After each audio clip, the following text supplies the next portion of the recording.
10,000 ആണെങ്കിൽ ഇവിടെ 2 ലക്ഷം രൂപ 2 lakhs rupees ആണ് സെക്യൂരിറ്റി എമൗണ്ട് ആയിട്ട് പേ ചെയ്യേണ്ടത്. ഇത്രയും ഡോക്യുമെന്റ്സിന്റെ ഒറിജിനൽ നിങ്ങളുടെ കയ്യിൽ ഉണ്ടായിരിക്കണം. പേയ്മെന്റിന് ശേഷമാണ് എന്തായാലും ചോയ്സ് ഫില്ലിംഗ് വരുന്നത്. ലോക്കിംഗ് വളരെ ശ്രദ്ധിക്കുക. ഈ ചോയ്സ് ലോക്കിംഗ് നടത്തിയാൽ പിന്നെ അവിടെ മോഡിഫിക്കേഷൻസോ കാര്യങ്ങളോ ഒന്നും നിങ്ങൾക്ക് പറ്റില്ല. സോ വളരെ ശ്രദ്ധിക്കുക. ഹായ് എവരിവൺ, ദിസ് ഇസ് ഏഞ്ചെ. സോ ഓൾ ഇന്ത്യ കോട്ട കൗൺസിലിങ്ങിൻ്റെ അലോട്ട്മെൻറ്റിൻ്റെ സ്കെഡ്യൂൾ വന്നിരിക്കുകയാണ്. ആ ഒരു ടൈമിൽ നമ്മൾ രജിസ്ട്രേഷൻ നടത്താൻ പോകുന്ന ടൈമിൽ വേണ്ടി വരുന്ന രജിസ്ട്രേഷൻ ഫീയും ഡോക്യുമെൻസുമാണ് ഓൾറെഡി നമ്മൾ ചെയ്തിട്ടുണ്ട്. എന്നാൽ MCCയുടെ മാത്രം, ഓൾ ഇന്ത്യയുടെ മാത്രം സ്പെസിഫിക് ആയിട്ട് നമ്മൾ ഇവിടെ ഒന്ന് നോക്കാനായിട്ട് പോവാണ്. യെസ്, അപ്പോൾ ഈ ഒരു അലോട്ട്മെൻറ്റ് പ്രോസസ്സ് നടക്കുന്നത് mcc.nic.in എന്നുള്ള വെബ്സൈറ്റ് ത്രൂ ആണ്. കേരളയുടെ അല്ല, കീമിൻ്റെ അല്ല, മക്കൾ മനസ്സിലാക്കണം. ഓൾ ഇന്ത്യ കൗൺസിലിംഗ് ആണ് ഇപ്പോൾ സ്കെഡ്യൂൾ വന്നിരിക്കുന്നത്. സോ mcc.nic.in ആണ് വെബ്സൈറ്റ്. ഏതൊക്കെ ക്യാമ്പസുകളിലേക്കാണ്? കേരളം ഉൾപ്പെടെയുള്ള എല്ലാ സംസ്ഥാനങ്ങളുടെയും 15% ഓൾ ഇന്ത്യ കോട്ട സീറ്റുകൾ, ഗവൺമെന്റ് സീറ്റുകളാണ്. എല്ലാ എയിംസ് കോളേജുകളും, സെൻട്രൽ യൂണിവേഴ്സിറ്റിയുടെ ക്യാമ്പസുകൾ, ജിപ്മർ കോളേജുകൾ, അതേപോലെ ഡീംഡ് യൂണിവേഴ്സിറ്റി, അമൃത പോലത്തെ ഡീംഡ് കോളേജുകൾ, ഇവിടേക്കുള്ള MBBS, BDS, അതേപോലെ BSc നഴ്സിംഗിന്റെ അലോട്ട്മെന്റ് ആണ് ഇപ്പോൾ സ്റ്റാർട്ട് ആയിരിക്കുന്നത്. ഓക്കെ, സ്റ്റാർട്ട് അല്ല, അതിന്റെ സ്കെഡ്യൂൾ വന്നിട്ടേ ഉള്ളൂ. എന്നാണ് രജിസ്ട്രേഷനും കാര്യങ്ങളും. അപ്പൊ എന്താണ് രജിസ്ട്രേഷൻ കംപ്ലീറ്റ് സ്കെഡ്യൂൾ നമ്മൾ ഓൾറെഡി ആദ്യത്തെ വീഡിയോയിൽ കണ്ടിരുന്നു. ഇവിടെ ഞാൻ രജിസ്ട്രേഷൻ ഫീ ആണ് പറയാൻ പോകുന്നത്. അപ്പൊ രജിസ്ട്രേഷൻ സ്റ്റാർട്ട് ചെയ്യുന്നത് 21 ജൂലൈയിലാണ്. 21 ജൂലൈക്ക് രജിസ്ട്രേഷൻ സ്റ്റാർട്ട് ചെയ്യും. ആ രജിസ്ട്രേഷൻ ടൈമിൽ എത്ര ഫീ നിങ്ങൾ അടയ്ക്കണം? യെസ്, ആദ്യം നോൺ റീഫണ്ടബിൾ ആയിട്ടുള്ള രജിസ്ട്രേഷൻ ഫീ. ഈ രജിസ്ട്രേഷൻ ഫീയും സെക്യൂരിറ്റി എമൗണ്ടും ഇത് രണ്ടും കൂടി ചേരുന്നതിനെയാണ് നമ്മൾ കൗൺസിലിംഗിന്റെ ഫീ എന്ന് പറയുന്നത്, അലോട്ട്മെന്റിന്റെ മൊത്തം ഫീ. അപ്പൊ ആദ്യത്തേത് രജിസ്ട്രേഷൻ ഫീ ആണ്. നോൺ റീഫണ്ടബിൾ ആയിട്ടുള്ള ഫീ ആണ്. 1000 രൂപയാണ്. ജനറൽ കാറ്റഗറിയിൽ വരുന്ന കുട്ടികളും ഇക്കണോമിക്കലി വീക്കർ സെഷൻ, മുന്നോക്ക വിഭാഗങ്ങളിലെ സാമ്പത്തികമായിട്ട് പിന്നോക്കം നിൽക്കുന്ന കുട്ടികൾ, ഈ 2 കാറ്റഗറിയും 1000 രൂപ രജിസ്ട്രേഷൻ ഫീ ആയിട്ട് കൊടുക്കണം. അതേപോലെ സെക്യൂരിറ്റി ഡെപ്പോസിറ്റോ, സെക്യൂരിറ്റി എമൗണ്ട് ആയിട്ട് 10,000 രൂപ നിങ്ങൾ കൊടുക്കണം. അങ്ങനെ മൊത്തം നിങ്ങളുടെ കയ്യിൽ വേണ്ടത് 10,000 rupees സെക്യൂരിറ്റി എമൗണ്ടും 1,000 rupees രജിസ്ട്രേഷൻ ഫീയുമാണ്. 11,000 രൂപ, 11,000 rupees നിങ്ങളുടെ കയ്യിൽ വേണം. ഓക്കെ അല്ലേ? ഈ സെക്യൂരിറ്റി എമൗണ്ട് എന്ന് പറയുന്നത് എല്ലാ അലോട്ട്മെന്റ് പ്രോസസ്സും എൻഡ് ചെയ്തതിന് ശേഷം റീഫണ്ട് ചെയ്യും. നിങ്ങൾ ഏത് അക്കൗണ്ട് ത്രൂ ആണോ അടച്ചത് ആ അക്കൗണ്ടിലേക്ക് തന്നെ റീഫണ്ട് ചെയ്യും. It's A lengthy process. അതൊക്കെ നമുക്ക് ഡിസ്കസ് ചെയ്യാം. യെസ്, അപ്പോൾ അൺറിസർവ്ഡ് ജനറൽ കാറ്റഗറിയിൽ വരുന്ന കുട്ടികളും EWSും ഞാൻ പറഞ്ഞു കഴിഞ്ഞു. അടുത്തത് SC category, ST, OBC. Okay, OBC and physically disabled candidates.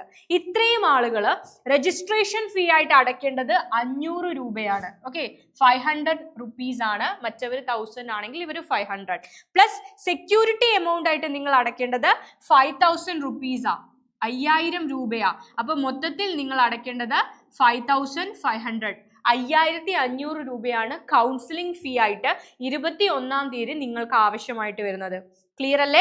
General category, general കാറ്റഗറിയും EWS കാറ്റഗറിക്കും വേണ്ടി വരുന്നത് 11,000 രൂപയാണ്. യെസ്, 11,000 രൂപയാണ് 21st ആവശ്യമായിട്ട് വരുന്നത്. ആൻഡ് ബാക്കിയുള്ള OBC കാറ്റഗറിക്കും, SC കാറ്റഗറിക്കും, ST കാറ്റഗറിക്കും, ഫിസിക്കലി ഡിസേബിൾഡ് കാറ്റഗറിക്കും 21-ാം തീയതി ആവശ്യമായിട്ട് വരിക 5,500 രൂപയാണ്. സെക്യൂരിറ്റി എമൗണ്ട് കൊണ്ട് പേടിക്കേണ്ട, റീഫണ്ടബിൾ ആണത്, തിരിച്ചു കിട്ടുന്ന എമൗണ്ട് ആണ്. പിന്നെ മനസ്സിലാക്കുക, കാലിക്കട്ടിലെ അല്ലെങ്കിൽ ട്രിവാൻഡ്രത്തെ, തൃശ്ശൂരിലെ, ആലപ്പുഴയിലേക്ക് ഏറ്റവും പ്രധാനപ്പെട്ട ഗവൺമെന്റ് മെഡിക്കൽ സീറ്റുകൾ 15% സീറ്റുകൾ ഇതുവഴിയായിരിക്കും നിങ്ങൾക്ക് കിട്ടുക. നിങ്ങൾക്ക് എയിംസ് ഇൻസ്റ്റിറ്റ്യൂട്ടുകളുടെ അലോട്ട്മെന്റിൽ പാർട്ടിസിപ്പേറ്റ് ചെയ്യണമെങ്കിൽ, എയിംസ് ഡൽഹിയിൽ കൊടുക്കണമെങ്കിൽ, അല്ലെങ്കിൽ എയിംസ് മധുരയിൽ കൊടുക്കണമെങ്കിൽ നിങ്ങൾക്ക് ഈ ഒരു അലോട്ട്മെന്റിൽ പാർട്ടിസിപ്പേറ്റ് ചെയ്തേ പറ്റൂ. Yes, okay. അപ്പൊ ഇതാണ് നിങ്ങൾക്ക് വേണ്ടി വരുന്ന രജിസ്ട്രേഷൻ ഫീ. അടുത്തത് ഡീംഡ് യൂണിവേഴ്സിറ്റീസിനെ കുറിച്ചാണ്. അമൃത മെഡിക്കൽ കോളേജിൽ പഠിക്കാൻ ആഗ്രഹിക്കുന്ന കുട്ടികൾ കാണും. ഇതേപോലത്തെ ഡീംഡ് മെഡിക്കൽ കോളേജുകളിൽ പഠിക്കാൻ ആഗ്രഹിക്കുന്നവർ ഫീസ് കുറച്ചും കൂടി അധികമാണ്. കാരണം നല്ല ഫീ ആണ് അവിടെ. പ്രൈവറ്റ് സെക്ടറിലുള്ള കോളേജുകളാണ്. ഫീസ് 35-40 ലക്ഷമൊക്കെ ആയിരിക്കും വരിക.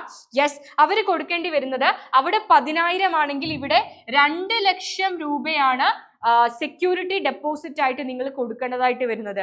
പ്ലസ് 5,000 രൂപ രജിസ്ട്രേഷൻ ഫീയും, 2 lakhs സെക്യൂരിറ്റി ഫീ ആയിട്ടും 5,000 രജിസ്ട്രേഷൻ ഫീ ആയിട്ടും കൊടുക്കണം. അങ്ങനെ മൊത്തത്തിൽ 2,50,000 രൂപ പേ ചെയ്താൽ മാത്രമേ ഡീംഡ് ക്യാമ്പസുകളിലേക്ക് നിങ്ങൾക്ക് അപ്ലൈ ചെയ്യാനായിട്ട് സാധിക്കൂ.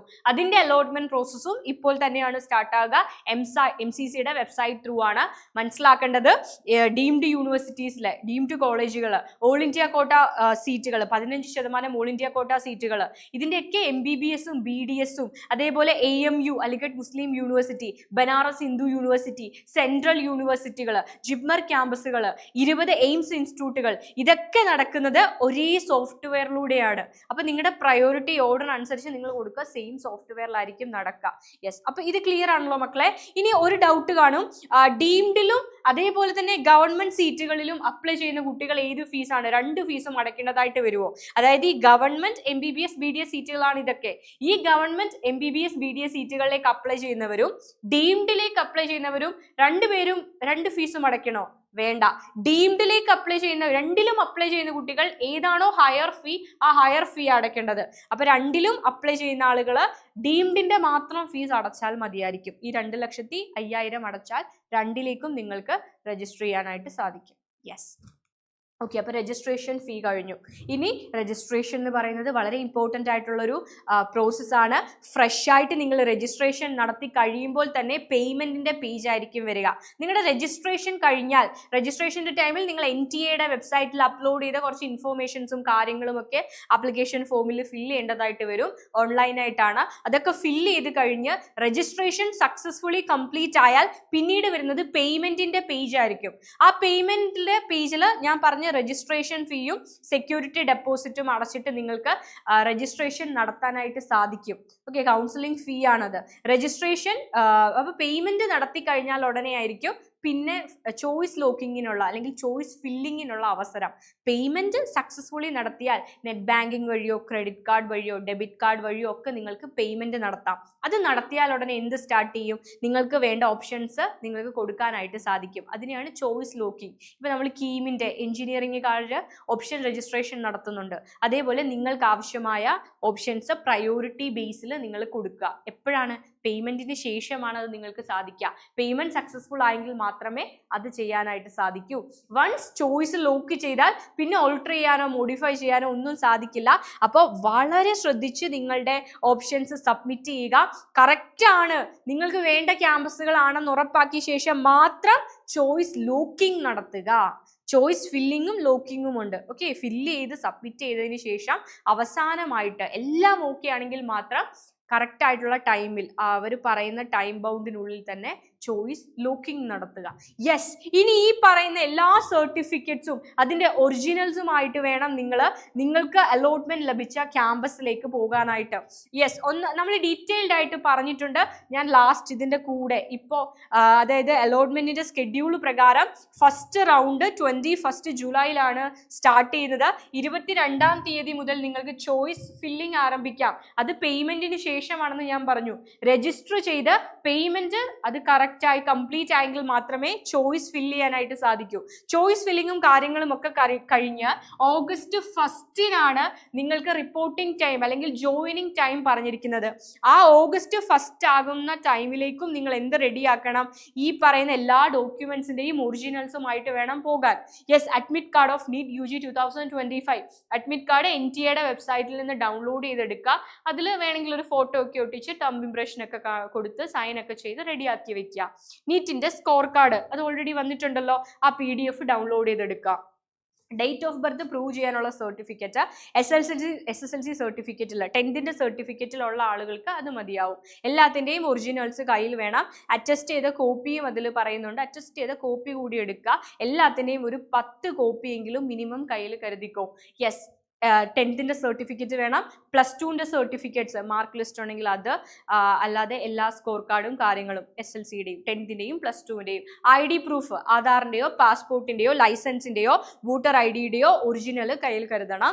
യെസ്, ട്രാൻസ്ഫർ സർട്ടിഫിക്കറ്റ്, +2 കഴിഞ്ഞ് ഡയറക്റ്റ് ആയിട്ട് നിൽക്കുന്ന ആളുകൾ +2-ൻ്റെത്. ഇനി ഡിഗ്രി ഒക്കെ കഴിഞ്ഞിട്ട് ഡിഗ്രി പഠിച്ചുകൊണ്ടിരിക്കുന്ന ആളുകളൊക്കെ ആണെങ്കിൽ അവിടുത്തെ TC വാങ്ങുക. കോണ്ടാക്ട് സർട്ടിഫിക്കറ്റിനെ കുറിച്ച് ഒരു വീഡിയോ ചെയ്യുമെന്ന് എല്ലാവരും ചോദിക്കുന്നുണ്ട്. ഞാൻ പറഞ്ഞു, കോണ്ടാക്ട് സർട്ടിഫിക്കറ്റിന് 6 month വാലിഡിറ്റിയേ ഉള്ളൂ. ഇപ്പം നിങ്ങൾ സ്കൂളിൽ ചെന്ന് ചോദിക്കുക, നിങ്ങളുടെ പ്രിൻസിപ്പൽ തരാൻ വില്ലിങ് അല്ലെങ്കിൽ ഏതെങ്കിലും ഒരു ഗസറ്റഡ് പോസ്റ്റിലുള്ള ആളുടെ കയ്യിൽ നിന്നും നിങ്ങൾക്ക് കോണ്ടാക്ട് സർട്ടിഫിക്കറ്റ് വാങ്ങാം. നിയറസ്റ്റ് എംപ്ലോയ്മെന്റ് എക്സ്ചേഞ്ചിലൊക്കെ ചെന്നാൽ മതി, അവിടെ ഗസറ്റഡ് പോസ്റ്റിലുള്ള ആളുകൾ കാണും, അവരുടെ കയ്യിൽ നിന്നും നിങ്ങൾക്ക് കോണ്ടാക്ട് സർട്ടിഫിക്കറ്റ് വാങ്ങാം. മൈഗ്രേഷൻ സർട്ടിഫിക്കറ്റ്, NCL സർട്ടിഫിക്കറ്റ് ഞാൻ ഡീറ്റെയിൽഡ് ആയിട്ട് പറഞ്ഞിരുന്നേ. നോൺ ക്രിമിലിയർ സർട്ടിഫിക്കറ്റ് ആണ്. ആരുടെ കയ്യിൽ നിന്നാണ്? തഹസിൽദാരുടെ കയ്യിൽ നിന്നും സെൻട്രൽ പേർപ്പസിനുള്ള സർട്ടിഫിക്കറ്റ് ആണ് കയ്യിൽ കരുതേണ്ടത്. EW certificate, SC ST caste certificate കയ്യിലുണ്ടായിരിക്കണം. ആ ഒരു കോട്ട വഴിയാണ് കയറുന്നതെങ്കിൽ. പാസ്പോർട്ട് സൈസ് ഫോട്ടോസ് 10 എണ്ണമെങ്കിലും മിനിമം വേണം. വൈറ്റ് ബാക്ക്ഗ്രൗണ്ടിൽ പ്ലെയിൻ ആയിട്ടുള്ള ഫോട്ടോസ്, നെയിം വേണ്ട, സിഗ്നേച്ചർ വേണ്ട, ഡേറ്റ് വേണ്ട. Yes, medical certificate. പെയിംസ് പോലെയുള്ള കോളേജുകളിൽ മെഡിക്കൽ ഫിറ്റ്നസ് അവർ തന്നെയാണ് ചെക്ക് ചെയ്യുന്നത്. അപ്പൊ അതിന്റെ ആവശ്യമില്ല, നമുക്ക് അവിടെ കോളേജിൽ തന്നെ അവർ നമ്മുടെ മെഡിക്കൽ ഫിറ്റ്നസ് ചെക്ക് ചെയ്യും. Yes, NRI certificate. NRI quota വഴി ഡീംഡ് കോളേജുകളിലൊക്കെ കയറുന്ന ആൾക്കാർ NRI certificate. Allotment letter issued by MCC. നിങ്ങൾക്ക് അലോട്ട്മെന്റ് കിട്ടിക്കഴിയുമ്പോൾ MCCയുടെ വെബ്സൈറ്റിൽ നിന്നും നിങ്ങൾക്ക് അലോട്ട്മെന്റ് ലെറ്റർ ഡൗൺലോഡ് ചെയ്തെടുക്കാം. mcc.nic.in. എലിജിബിലിറ്റി സർട്ടിഫിക്കറ്റിനെ കുറിച്ച് ഞാൻ ഓൾറെഡി പറഞ്ഞിരുന്നു. നമ്മുടെ സ്റ്റേറ്റ് ബോർഡിലുള്ള കുട്ടികളും ചിലപ്പോൾ CBSE-കാരും ഒക്കെ എടുത്തു വെച്ചോ. കാരണം എന്താണെന്ന് വെച്ചാൽ നമ്മൾ തമിഴ്നാട്ടിലും കർണാടകയിലൊക്കെ ചെല്ലുമ്പോൾ വേറെ യൂണിവേഴ്സിറ്റീസ് ആണല്ലേ, അപ്പോൾ അവർ നമ്മളുടെ +2 അംഗീകരിക്കണം. അപ്പോൾ അതിനുവേണ്ടി സ്റ്റേറ്റ് ബോർഡിലുള്ള കുട്ടികൾക്കാണ് പറയുക. എന്നാൽ കർണാടകയിലൊക്കെ CBSE-കാരോടൊക്കെയും ചോദിക്കാറുണ്ട്. അപ്പോൾ അതുകൊണ്ട് എലിജിബിലിറ്റി സർട്ടിഫിക്കറ്റ് നമ്മൾ എടുത്തു വെക്കണം. യെസ്, അപ്പോൾ എല്ലാത്തിൻ്റെയും ഒറിജിനൽസ് നമ്മുടെ കയ്യിൽ വേണം. ഫിസിക്കൽ വെരിഫിക്കേഷൻസ് ഈ ഡോക്യുമെന്റ്സിൻ്റെ ഉണ്ടാവും. യെസ്, അതേപോലെ കോളേജുകാർ നിങ്ങളെ കോൺടാക്ട് ചെയ്യും. അവരെ നിങ്ങൾക്ക് കോൺടാക്ട് ചെയ്യാം. പെൻഡ്രൈവിലോ CD-ലോ ഒക്കെ ഈ ഡോക്യുമെന്റ്സ് ആക്കണമെങ്കിൽ അങ്ങനെയും കയ്യിൽ കരുതുക. യെസ്, അപ്പോൾ ഇതാണ് രജിസ്ട്രേഷനും അതേപോലെ ഡോക്യുമെന്റ്സും. രജിസ്ട്രേഷൻ, എമൗണ്ടും ഡോക്യുമെന്റ്സും ഈ കാര്യങ്ങളൊക്കെ ശ്രദ്ധിച്ച് മാത്രം രജിസ്ട്രേഷൻ നടത്തുക. റെഡി ആയിരിക്കുക. അപ്പോൾ all the very best. By.